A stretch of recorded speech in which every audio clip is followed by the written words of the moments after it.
और साथ में हमारे रियल हीरोज जिन्होंने प्रकृति बचाने के लिए पिछले कई सालों से काम कर रहे हैं। और आज का हमारा सम्मेलन का भी थीम वही है, जलवायु परिवर्तन का समाधान। तो इसलिए मैं इसे सम्मान मंच पर आमंत्रित करना चाहूंगा, जिनके आवाज सुनने के लिए हम कब से हमारे कान तरस रहे। ऐसे सोनम वांगचुक जी को, हमारे रियल हीरो को हम सम्मान मंच पर आमंत्रित करेंगे। तालियों के गड़गड़ाहट से दादा का सम्मान, स्वागत, अभिनंदन करते हैं।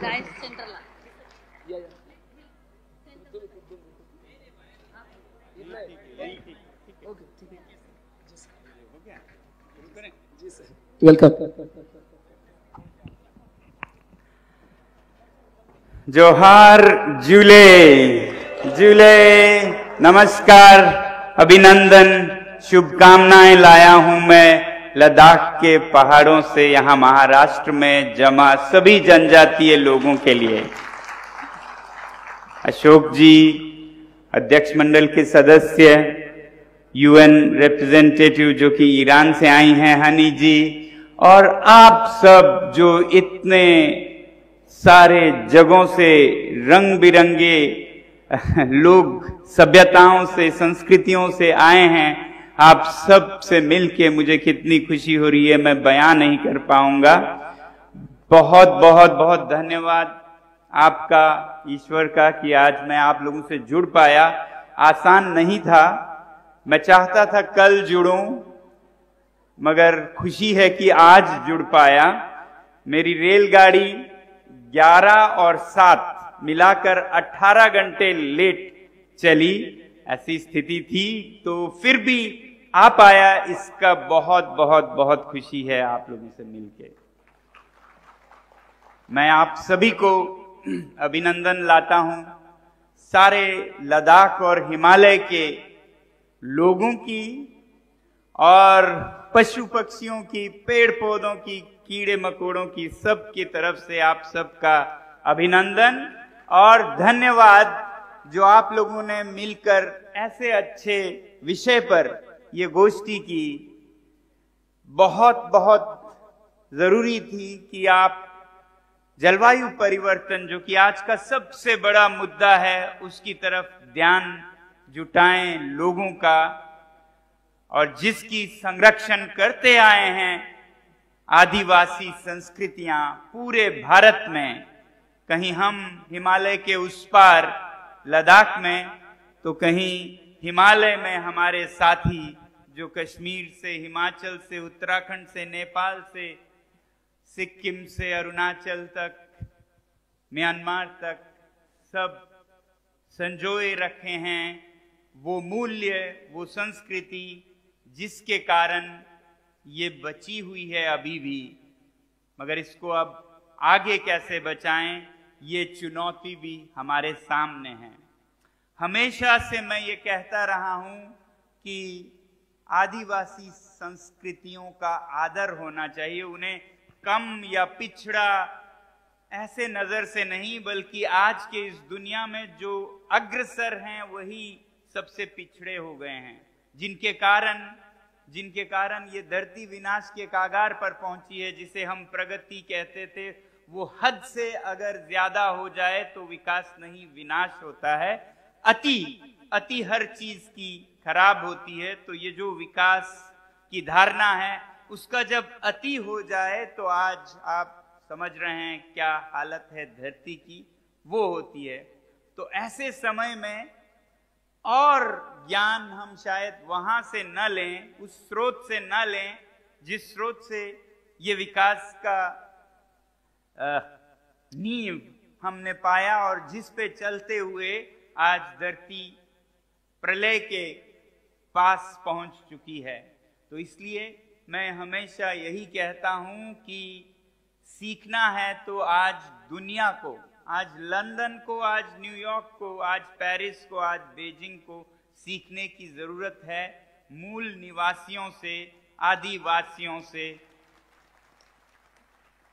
जो अपने पहाड़ों में, जंगलों में रहते हैं, बहुत सादगी भरे जीवन से, और इसी की जरूरत है।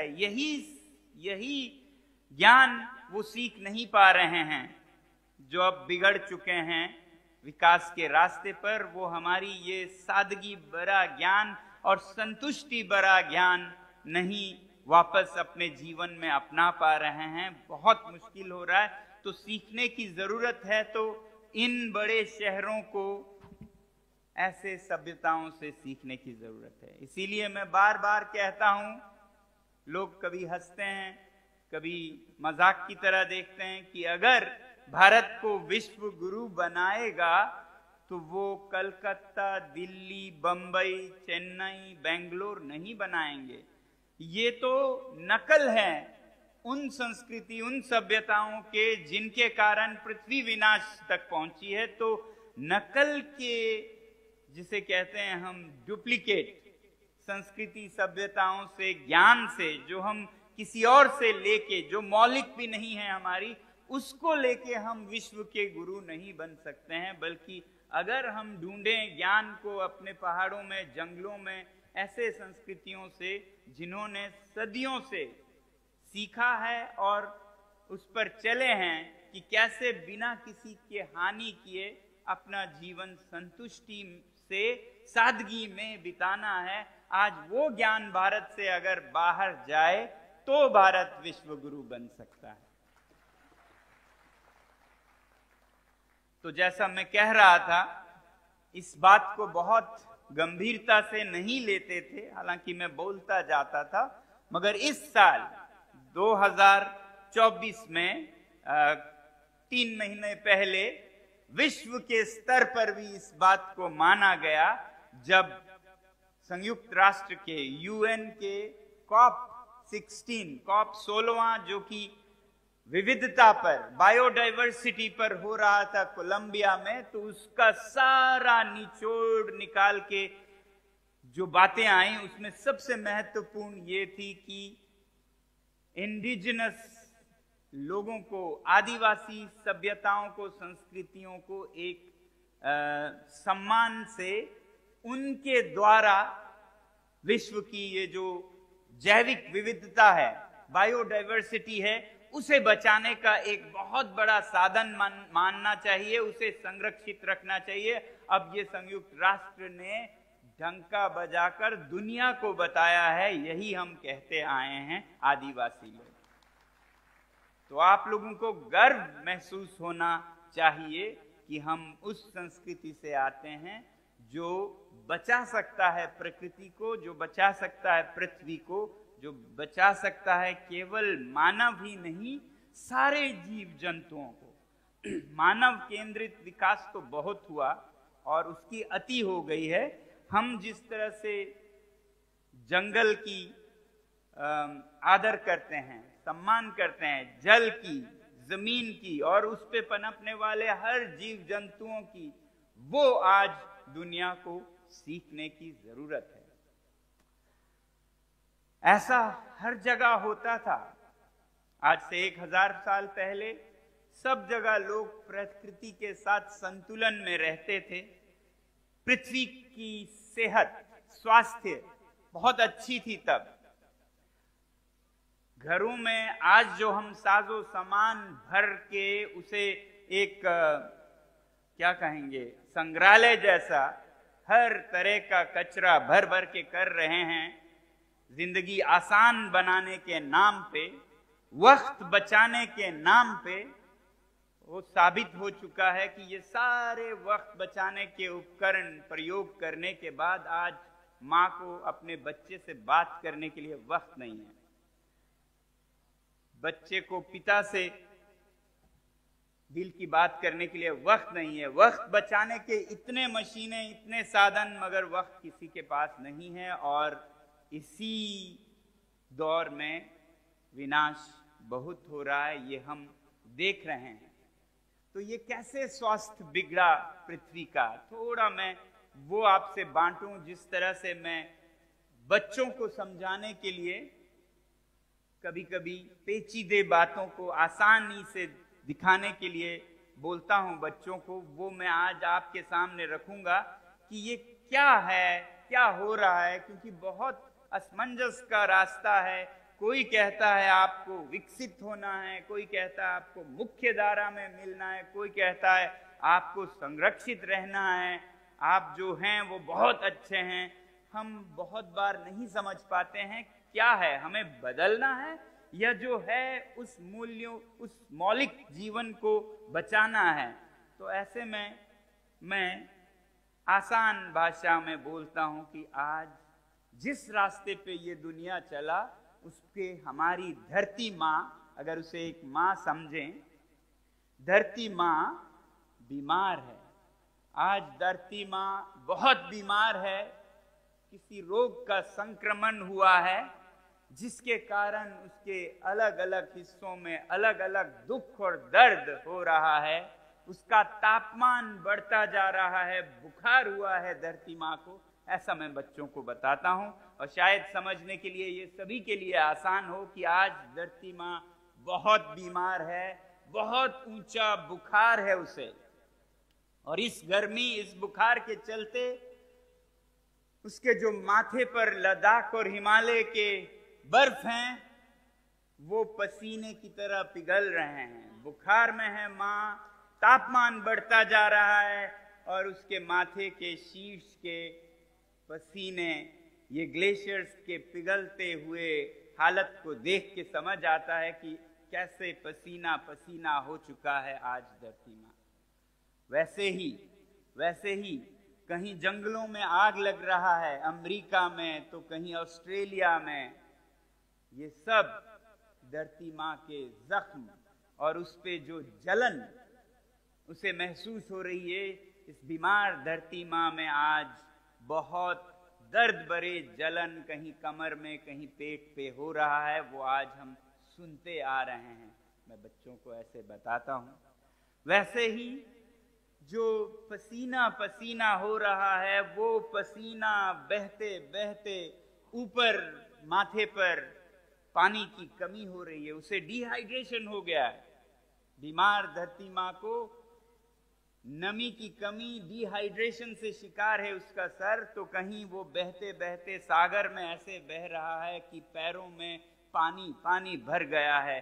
बहुत बीमार हो गई है आज धरती माँ। तो ये ज्यादा समझ आता है हमें कि ऐसे बीमार हो गई है। तो क्यों बीमार हो गई धरती माँ, बच्चे पूछते हैं क्या हुआ इसे। हमें बुखार होता है, किसी कारण से होता है, मलेरिया से होता है, जुकाम से होता है, वायरस से होता है, क्या होता है। तो बहुत बार मैं बच्चों को बताता हूँ, हाँ ऐसा ही एक संक्रमण हुआ धरती माँ को। आज से 1000 साल, 500 साल पहले वो बहुत स्वस्थ थी। फिर एक कैंसर कहिए, वायरस कहिए, वो आने लगा उसके कोशिकाओं में। कोशिकाएं आपको न पता हो तो वो सबसे छोटे कण हमारे शरीर में, जिससे हमारा शरीर बना है। उस तरह से जिस तरह हमारा मकान ईंटों से बना है, हमारे शरीर कोशिकाओं से बना है। और कोशिकाएं अलग अलग होती हैं। कोई रक्त की कोशिकाएं हैं, तो कोई मांसपेशियों के मसल सेल्स हैं, तो ब्लड सेल्स हैं, तो मस्तिष्क के कोशिकाएं हैं, तो हड्डियों के हैं, तो अलग अलग कोशिकाएं हैं। इनमें से एक संक्रमित हुआ कैंसर से, और वो कोशिकाएं धरती पर, कोई पशु हैं तो कोई पक्षी हैं, तो कोई जंगल है, तो कोई झील है, कीड़े हैं, मकोड़े हैं, उनमें से जो मनुष्य जाति के कोशिकाएं थे उनके एक हिस्से में संक्रमण होने लगा। और ये कैंसर जो उस हिस्से में मनुष्य कोशिकाओं में लगा, वो बढ़ने लगा, बढ़ने लगा, बढ़ने लगा। और ये बढ़ते बढ़ते बीमारी पूरे पृथ्वी को घेरने लगी। बच्चे पूछते हैं ये क्या संक्रमण था, क्या रोग था।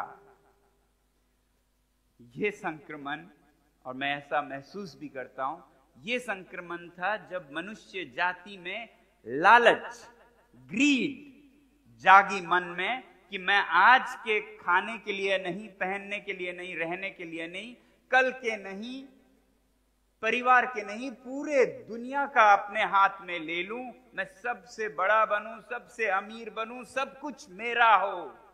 ऐसी जब भावना मनुष्य जाति में जागा, इंसानों में, तो ये बिगड़ने लगा। थोड़ा थोड़ा ये रोग पहले भी था, मगर संक्रमण बहुत बड़ा 500 साल पहले जब औद्योगिक क्रांति आने लगी, जब पूंजीवाद हद से बढ़ने लगा, हर जगह नहीं, कुछ जगहों से शुरू हुआ ये, और फिर धीरे धीरे ये संक्रमित करने लगा उन जगहों को, और धीरे धीरे ये फैलता गया। लालच का ये दौड़ जिसमें कुछ भी काफी नहीं है, जिसमें आप हर चीज पा लें, फिर भी और चाहिए और चाहिए। हजारों ख्वाहिशें ऐसी कि हर ख्वाहिश पे दम निकले, बहुत निकले मेरे अरमान, मगर फिर भी ये कम निकले। तो ये कम निकलता गया, ये रोग लग गया हमें। और ये रोग औरों को नहीं लगा, जो धरती पर और जीव जंतु या कोशिकाएं हैं, ये जानवरों को नहीं लगा।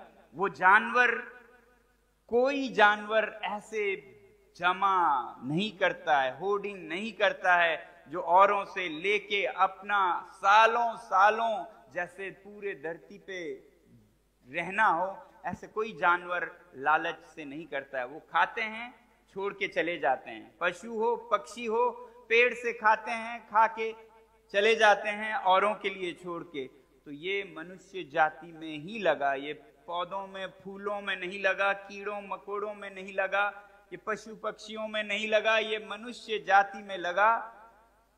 और इसका अत्यधिक संक्रमण जब होने लगा तो यूरोप के देशों में दिखने लगा। ये बहुत बड़ा औद्योगिक क्रांति, पूंजीवाद बढ़ने लगा, और धीरे धीरे ये फैलने लगा। दो तरीकों से फैलने लगा ये।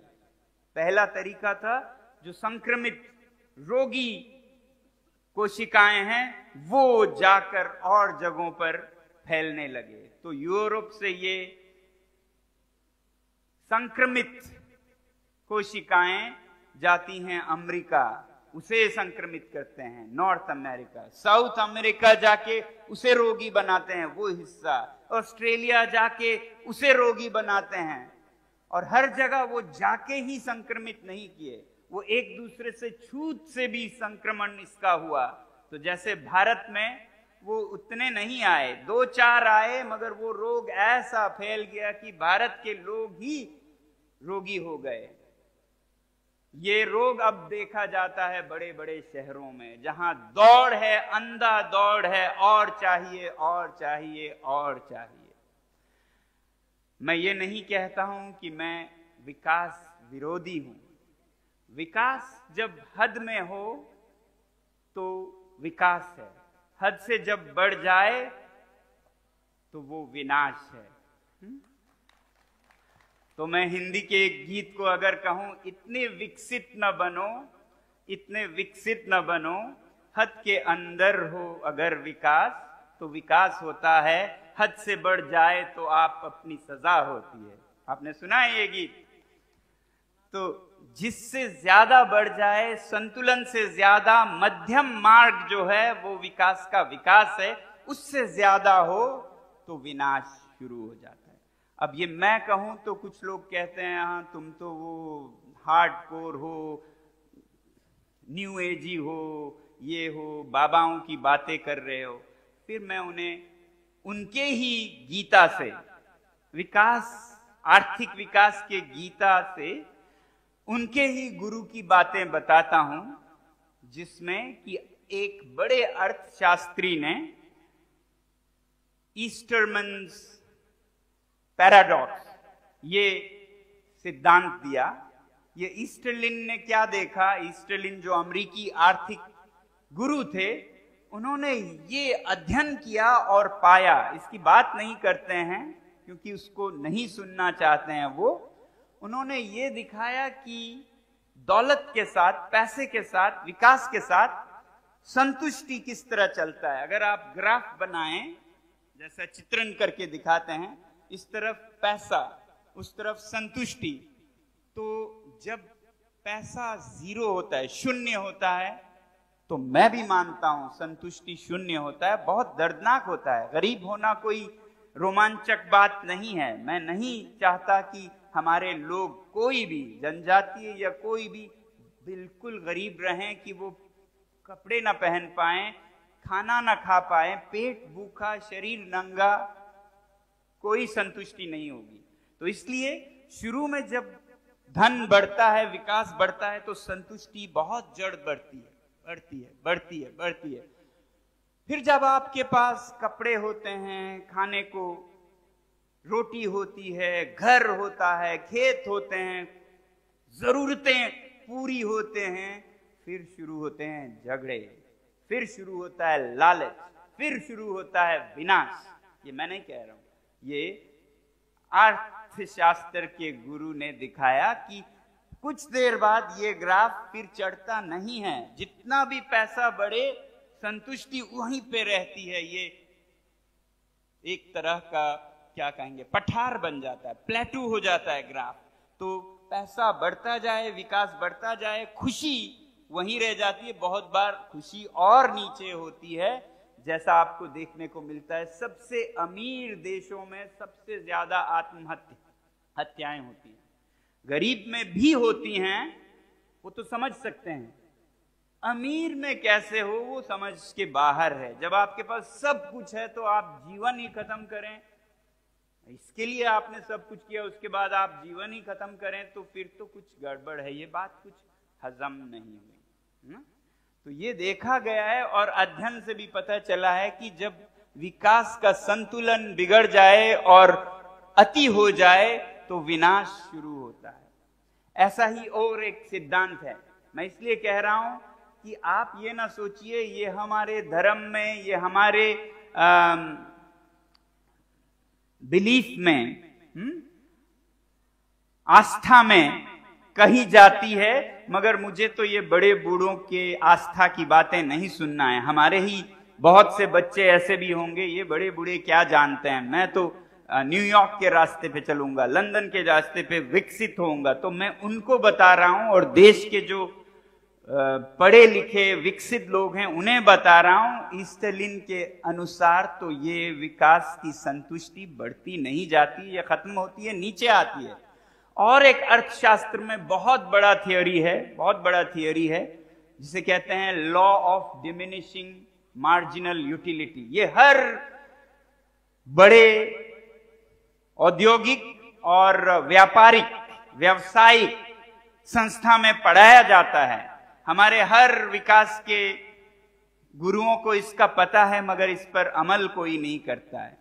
Law of diminishing marginal utilities किसी बाबा ने नहीं कहा, किसी संत ने नहीं कहा, नाना नानी दादा दादी ने नहीं कहा, अर्थशास्त्री ने कहा, जिसमें वो ये कहते हैं कि जब आपके पास कोई जूता ना हो, उदाहरण दे रहा हूं, तो पहला जूता आपको बहुत संतुष्टि देगी, बहुत संतुष्टि देगी, क्योंकि आपके पैरों में कांटे चुभ रहे थे, कंकड़ चुभ रहे थे, आपको जूता मिला, बहुत संतुष्टि देगी। जब आप दूसरा जूता लेते हैं तो यूटिलिटी डिमिनिश होता है, उसका मूल्य घट जाता है, आपके लिए संतुष्टि घट जाता है। दूसरा जूता आपको उतना संतुष्टि नहीं देता है, आधा देता है। तीसरा उससे भी कम, चौथा उससे भी कम। अब सोचिए उनका जो 40वां जूता खरीद रहे हैं, 41वां जूता खरीद रहे हैं बड़े बड़े शहरों में, उनको 41वें जूते का कुछ पता भी नहीं चलता है, इसका कोई फायदा भी हुआ या कुछ हुआ हो या ना हो, कोई फर्क नहीं पड़ता है उनको, फिर भी खरीदते हैं। मगर उसका नुकसान प्रकृति पे उतना ही होता है जितना पहले जूते का होता है। ये मैं कह रहा हूं, पहले जूते का जितना ही नुकसान, प्रदूषण, उत्सर्जन, पशु पक्षियों की जान लेना, ये जो आज हो रहा है, सारे कीड़े मकोड़े मर रहे हैं, हमारे नाना नानी दादा दादी मर रहे हैं वक्त से पहले। आप दिल्ली से पूछिए, वहां पर लोगों की आयु 15 साल 10 साल कम हो रही है, सबकी औसतन। तो ये उतना ही करता है वो 41वां जूता, मगर संतुष्टि कुछ नहीं देता। तो ये है law of diminishing marginal utilities, जो अर्थशास्त्री कहते हैं, उनके गुरु जो हमें विकास के रास्ते पे ले जाना चाहते हैं, फिर भी हम नहीं सुनते हैं।